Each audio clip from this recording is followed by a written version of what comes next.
40살이 되던 첫날이었다. 이때만큼은 밝고 희망차게 하루를 시작하고 싶었는데 전날 오랜만에 만난 친구들과 반가운 마음에 주량을 훨씬 넘겨 과음을 하고 말았다. 머리는 지끈거리고 속은 울렁거린다. 밀려오는 숙취에 침대에서 일어나지도 못하고 시달리다가 문득 이런 생각을 했다. 43도 똑같구나.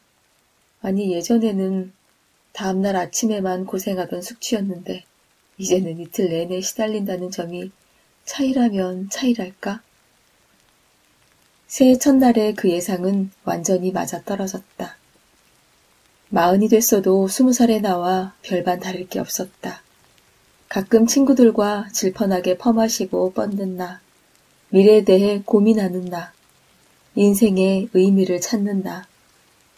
심지어 같이 마시던 친구들도 그대로였다.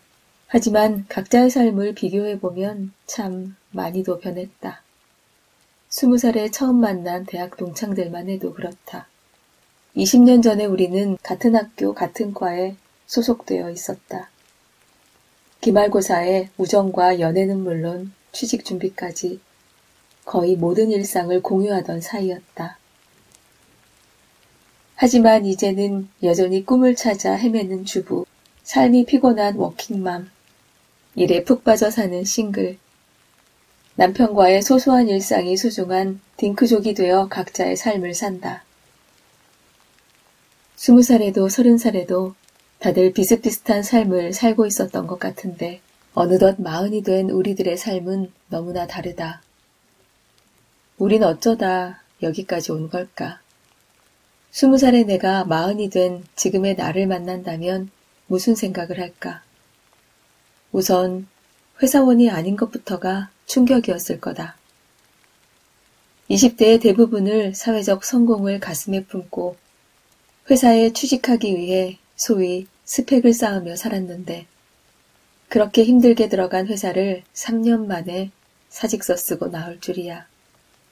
두 아이의 학부형이 된 나의 모습에도 꽤나 놀랐을 것이다. 비혼이나 딩크이기 이전에 아이라는 존재는 내 상상의 영역을 넘어서는 것이었다. 내 인생에 아이들을 포함시켜서 생각해 본 적조차 없었다. 그런 20대의 나에게 내 인생에서 가장 소중한 부분이 아이들이 될 거라고 말해준다면 분명 당황했을 것이다.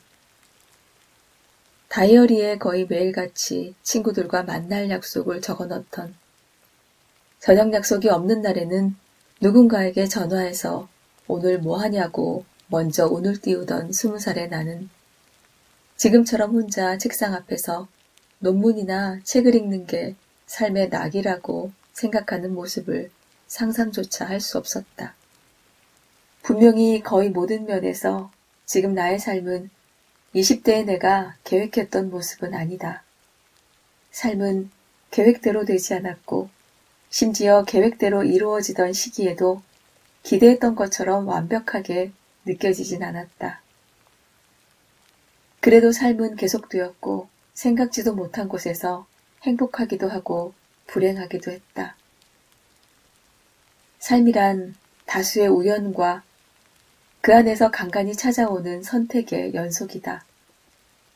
그래서 프랑스의 심리학자 게르드 기에렌저는 우리가 불확실성 속에서 살아가는 방법을 배워야 한다고 했다.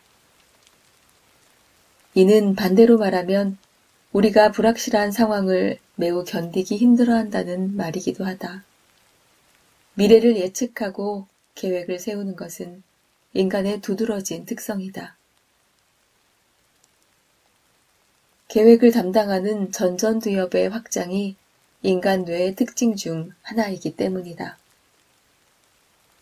일부 침팬지 같은 영장류도 계획을 세운다는 것이 알려져 있지만 인간만큼 고도로 능숙하게 미래에 대한 계획을 짜지는 못한다.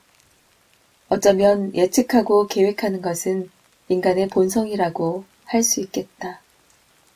덕분에 우리 선조들은 맹수를 피하고 식량을 비축해 살아남을 수 있었고 오늘날에는 달의 발자국까지 남길 수 있었다. 그렇게 인류의 문명은 발달했고 우리는 현재 지구상에서 가장 성공한 생물종이 되었다. 하지만 부작용도 생겼다. 점점 더 강박적으로 예측과 계획에 매달리게 된 것이다. 20대의 나 역시 삶의 계획을 세우고 이를 이루기 위해 노력하는 것을 중요하게 생각했다. 계획이 틀어지거나 원하는 대로 되지 않으면 뭔가 잘못된 것만 같았다. 삶의 모퉁이나 갈림길을 만나면 당황해서 어쩔 줄 몰라 하거나 화가 났다. 하지만 우리가 아무리 예측하고 계획을 세우더라도 삶의 불확실성을 지워버릴 수는 없다. 게다가 오늘날 사회는 점점 더 빠르게 변화하고 있고 미래는 더욱 불확실해졌다. 그러니 삶을 이 정도로 살아낸 마흔의 나는 인생이란 본질적으로 불확실하며 결코 계획대로 되지 않는다는 사실을 인정할 때가 됐다. 남태평양의 폴리네시아 원주민들에게 우연은 없다. 모든 일은 필연이다. 길을 가다 넘어져도 집에서 자다 지붕이 무너져도 이 모든 것은 누군가 주술을 걸어 저주했기 때문이다. 우연을 인정하지 않으면 강박적이 되기 쉽다. 그러니 적어도 길을 가다 우연을 만났을 때 웃으며 인사하진 못하더라도 너무 놀라 뒤로 넘어지지 않을 방법 정도는 배워야 하지 않을까? 앞으로도 우린 우연을 종종 만날 테니 말이다. 우연을 삶의 일부로 받아들이기 위해 그만의 장단점을 곱씹어보자. 생각보다 장점이 많을지도 모른다.